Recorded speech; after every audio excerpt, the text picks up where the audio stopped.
ভোর ভোর উঠে হাঁটা শুরু করেছে প্রতিমা স্টেশনের উদ্দেশ্যে। আজ অনেক তাড়াতাড়ি উঠেছে সে। জামাই ষষ্ঠী বলে কথা। ট্রেনে উঠতেই অনেকে জিজ্ঞেস করলো এত তাড়াতাড়ি যাওয়ার কারণ। প্রতিমা বলেছে আজ জামাই ষষ্ঠী, কত কাজ বলো তো। কেউ কেউ দুঃখ করে বলেছে, হ্যাঁ রে, বড় লোকরা শুধু জামাইদের আদর করে খাওয়াবে আর আমাদের জোগাড় করায় সার। জামাই ষষ্ঠীর দিন ছুটি করা যাবে না। ওদের ঘরে বিদেশ বিভুঁই থেকে জামাই আসে, আর আমাদের যে মেয়ে জামাই আছে সে খেয়াল কি আছে ওদের? প্রতিমা কিন্তু মনে মনে ভেবে চলেছে আজ কি কি রান্না করবে সেগুলো। নতুন জামাই প্রথমবার আসবে, ভালো ভালো খাবার না বানালে হবে? তার জন্য প্রতিমা কোমর বেঁধে প্রস্তুত।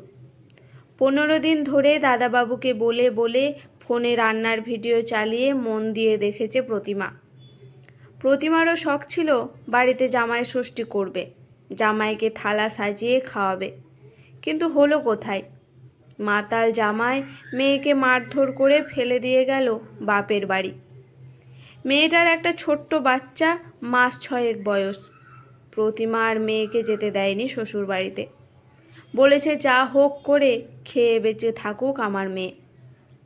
যদিও তাতে আপত্তি করেছিল প্রতিমার মাতাল স্বামী। প্রতিমা সে কথা শোনেনি। প্রতিমার কাছে তাই জামাই ষষ্ঠী করার ভাবনা দুঃস্বপ্ন। কিন্তু যেদিন দাদাবাবু ডেকে বলল, প্রতিমা, অদিতি মা মরা মেয়ে, এবার প্রথম জামাই ষষ্ঠী, কি করি বলো তো? প্রতিমা বলেছিল আসতে বলে দাও, জামাই বাবা আর দিদিমণিকে আমি সব রেঁধে যত্ন করে খাওয়াবো।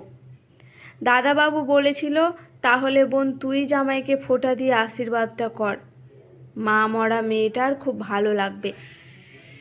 প্রতিমা অবাক হয়ে বলেছিল, আমি আমি যে সামান্য কাজের লোক। দাদাবাবু হালকা ধমক দিয়ে বলেছিল, এরকম কথা বলবি না একদম। অদিতি তোকে কত ভালোবাসে জানিস তো তুই, তাও এরকম বলছিস? তখন প্রতিমা হাসি হাসি মুখ করে বলেছিল, অত লেখাপড়া জানা জামাই বাবাকে জামাই ষষ্ঠী করব আমি? কি সৌভাগ্য আমার। যাই, কি কি রান্না করব লিস্ট করে আনি। সেই দিনই দাদাবাবু অদিতিকে ফোন করে জানিয়ে দিয়েছেন জামাই ষষ্ঠীর নিমন্ত্রণের কথা। মা মরা মেয়ে অদিতি ভীষণ ভালোবাসে প্রতিমাকে। বৌদিমণি বেঁচে থাকতে প্রতিমা এসেছিল এ বাড়িতে। সারাদিন ধরে বৌদিমণির হাতে হাতে কাজ করে দিত সে। বড় ভালো ছিল মানুষটা। এত বড় বাড়ির লেখাপড়া জানা বউ, কিন্তু অহংকার ছিল না এতটুকু। রোজ দুপুরে যখন দাদাবাবু আর অদিতি দিদিমণি বাড়ি থাকতো না, দুজনে একসাথে বসে ভাত খেত, কত গল্প করত। ভালো মন্দ রান্না হলে টিফিন বক্স ভরে দিয়ে বলতো, নিয়ে যা প্রতিমা, ছেলে মেয়েদের খাওয়াস। প্রতিমা আর 5টা কাজের মেয়েদের মুখে বাবুদের বাড়ির নিন্দা শুনলেও নিজে সবসময় বলে এসেছে, ভাগ্য করে একটা কাজের বাড়ি পেয়েছি। সকালে এসে সারাদিন বৌদিমানির সাথে বড়ি বানানো, সবজি কাটা, আসন সেলাই সব করতো প্রতিমা। তারপর বিকালের ট্রেন ধরে সন্ধ্যায় ঘরে ফিরত। কত শাড়ি বাসন দিত বৌদিমণি। কিন্তু মাতাল বরের জ্বালায় সেসব কিছু গায়ে তুলতে বা ব্যবহার করতে পারত না প্রতিমা। সব বেচে নেশা করত সে। তারপর একদিন এসে প্রতিমা দেখল সারা বাড়িতে কান্না আর শোকের ছায়া। বাড়ি ঢুকে জানতে পারল বৌদিমণি আর নেই। সবাই বলল নাকি হার্ট অ্যাটাক, ঘুমের মধ্যেই সব শেষ। খুব কষ্ট পেয়েছিল প্রতিমা। কিন্তু কান্নায় ভেঙে পড়া বৌদিমণির একমাত্র মেয়ে অদিতিকে ওই সামলেছিল তখন। তারপর থেকে এ বাড়ির পুরো রান্নাঘরের দায়িত্ব চলে আসে প্রতিমার ওপর। প্রতিমাও সে দায়িত্ব সানন্দে গ্রহণ করে। বৌদিমণি মারা যাওয়ার পর অদিতি ভীষণ একাকিত্বে ভুগত, কান্নাকাটি করত। দাদাবাবু বলেছিলেন, প্রতিমা মেয়েটার কাছে কটা দিন থেকে যা। প্রতিমাও ছিল এ বাড়িতে পুরো 10 দিন। কতবার অদিতি ওকে জড়িয়ে ধরে কেঁদেছে। প্রতিমাও মেয়ের মতোই কাছে টেনে নিয়েছিল অদিতিকে। অদিতি মায়ের মতোই শান্ত, ভদ্র, অনেক বড় মনের। অদিতি দিদিমণি বড় কলেজে পড়তো। কলেজ পরীক্ষা দিতে যাওয়ার সময় সে বাবা মায়ের প্রণাম করার সাথে সাথে প্রতিমাকেও প্রণাম করত। প্রতিমা যখন বলতো, কারো কি দিদিমণি আমি মুখ্য সূক্ষ্ম মানুষ, অদিতি হেসে বলতো, তা বলে কি তুমি আশীর্বাদ করবে না? প্রতিমা বিড়বিড় করে বলতো, বড় হও মা, বিদ্বান হও। বৌদিমণি চলে যাওয়ার পরেও প্রতিমা সবসময় খেয়াল রেখেছে অদিতির খাওয়া ঘুমের ওপর। পরীক্ষার আগে যখন বইয়ে মুখ গুজে অদিতি বসে থাকতো সারা দুপুর, তার মায়ের মতোই গ্লাস ভর্তি দুধ নিয়ে জোর করে অদিতিকে খাওয়াতো প্রতিমা। অদিতির বিয়ে ঠিক হতেই প্রতিমার মনটা খারাপ হয়ে যায়। বাড়িটা ফাঁকা হয়ে যাবে ভেবে দাদাবাবু নিজের বন্ধুর ছেলের সাথে বিয়ে ঠিক করেন অদিতি দিদিমণির। অদিতির 2 মাসি এসে বিয়ের সব নিয়ম কানুনের দায়িত্ব নিয়ে নেন। বিদায়ের সময় অদিতি প্রতিমাকে ধরে কাঁদতে কাঁদতে বলেছিল, বাবাকে দেখো মাসি, এ বাড়ির দায়িত্ব তোমার। তারপর থেকে বাড়িতে লোক বলতে দাদাবাবু আর ওদের অল্প বয়সী ড্রাইভার শিবু। শিবুকে এ বাড়িতে এনেছিল অদিতি দিদিমণি নিজে। তাকে নিচের তলার ঘরে থাকতে দিয়েছিল আর ভর্তি করে দিয়েছিল কলেজে। শিবু এ বাড়িতে থেকে দিব্যি লেখাপড়া করে, কেউ ওকে বিরক্ত করে না। আর আজকাল দাদাবাবু খুব একটা বাইরে বেরোয় না, দরকার পড়লে শিবু সাথে যায়। সকাল সকাল কলিং বেল বাজাতে চোখ কচলাতে কচলাতে শিবু এসে বলল, মাসি এত সকালে? তারপর খেয়াল পড়ে যাওয়ায় বলে উঠল, ও আজ দিদি জামাইবাবু আসবে তো, ঠিক ঠিক। প্রতিমা ঘরে ঢুকেই বলল, তাড়াতাড়ি রেডি হয়ে দাদাবাবুকে ঘুম থেকে তোলো শিবু। শিবু আর দাদাবাবু রেডি হয়ে আসতে চা দিয়ে প্রতিমা বলল, ইলিশ মাছটা একটু টাটকা দেখে নেবেন দাদাবাবু, আর মালাইকারির চিংড়ির সাইজ বড় হওয়া চাই।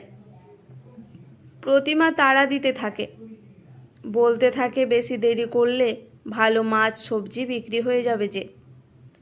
বাধ্য ছেলের মতো শিবু আর দাদাবাবু বেরিয়ে পড়ে হাতে এক গাদা ব্যাগ নিয়ে। বাড়ির সামনে গাড়ির হর্ন বাজতেই শিবু নিচ থেকে বলে উঠল, মাসি দিদিরা চলে এসেছে। প্রতিমা আজ একটা নতুন ছাপা শাড়ি পরেছে, হাতে বরণ ডালা নিয়ে দরজায় দাঁড়ালো সে।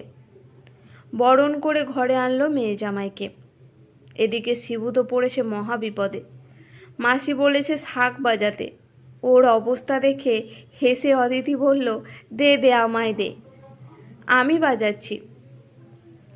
প্রতিমা 2 চোখ ভরে দেখল অদিতি আর তার বরকে। কি মিষ্টি লাগছে দুজনকে। জামাইয়ের পরনে হলুদ পাঞ্জাবি, হাতে আবার মিষ্টির হাড়ি, আর অদিতি পড়েছে একটা হলুদ ঢাকায় জামদানি। প্রতিমা দুজনকে প্রদীপের তাপ দিয়ে বলল, খুব সুন্দর লাগছে দুজনকে।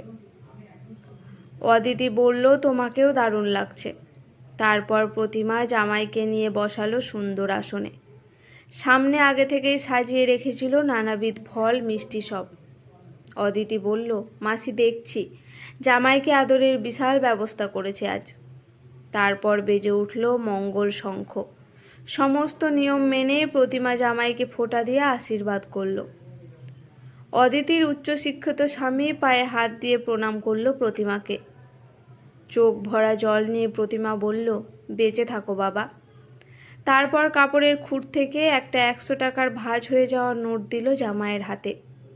খুশি মনেই সে টাকা গ্রহণ করলো অদিতির স্বামী স্বরাজ। তারপর প্রতিমার হাতে তুলে দিল 2টো দামি শাড়ি। এরপর প্রতিমা লুচি তরকারি মিষ্টি সবাইকে খেতে দিয়ে বলল, এবার আমি রান্নাঘরে যাই। অমনি অদিতি বলে উঠল, সকাল থেকে উপোস করে আছো, আগে খাও, তারপর জামাইয়ের জন্য রান্না করো। আমিও তোমার সাথে হাত লাগাচ্ছি।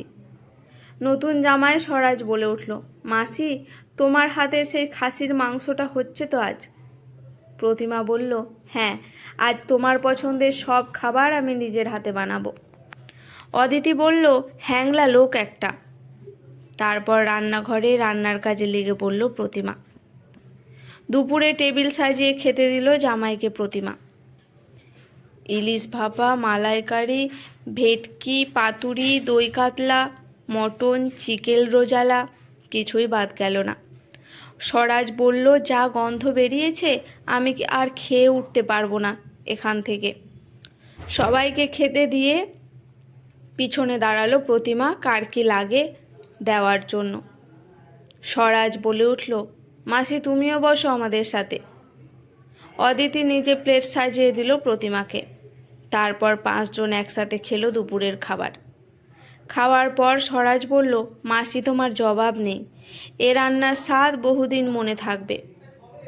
তারপর খাওয়ার পর অদিতি প্রতিমাকে ঘরে ডাকলো। চলল গল্প। অদিতি পরপর প্যাকেট বার করতে থাকলো। তার মধ্যে প্রতিমার ছেলের জিন্স, টি শার্ট, মেয়ের শাড়ি, ছোট নাতির জামা প্যান্টের সেট থেকে শুরু করে প্রতিমার বরণের পাঞ্জাবি সব ছিল। অদিতি বলল, সব আমি নিজে পছন্দ করে কিনেছি, দেখো তো পছন্দ হয় নাকি। প্রতিমা বলল, খুব সুন্দর দিদিমণি। তারপর শিবুকে ডেকে ওর হাতে জিন্স আর শার্ট দিয়ে বলল, জিন্সটা নতুন উঠেছে, এরকম স্টাইল তোর পছন্দ তাই না? আর দেখ শার্টটা তোর প্রিয় রং, নীল কি করে পছন্দ, তাই তো? শিবু বলল, খুব পছন্দ দিদি। তারপরও নিচে চলে গেল। অদিতি বলল, বাবার পাঞ্জাবি দুটো আলমারিতে তুলে রাখো মাসি। গল্পে গল্পে অদিতি জানতে চাইল, মাসি ছেলে কেমন লেখাপড়া করছে, মেয়ে কেমন আছে? প্রতিমা সব বলল। অদিতি বলল, উচ্চ মাধ্যমিক পরীক্ষা হয়ে গেলে তোমার ছেলেকে এখানকার কলেজে ভর্তি করে দেব, এখানে থেকেই শিবুর সাথে লেখাপড়া করবে। তারপর প্রতিমার হাতে 500 টাকার 20টা নোট দিয়ে বলল, মাসি ছেলেকে কম্পিউটারে ভর্তি করে দিও, আর ছোট নাতি আর মেয়ের এখন ভালো করে খাওয়ানো দরকার, এই টাকাটা রাখো। বিকাল বিকাল fried rice, chilli chicken, chicken pakora রান্না করতে শুরু করলো প্রতিমা। অদিতি বলল, ফ্রিজের সব চিকেন নিয়ে নাও, আর বেশি করে চাল নাও, যাতে যাওয়ার সময় খাবার নিয়ে যেতে পারো তুমি বাড়ির জন্য।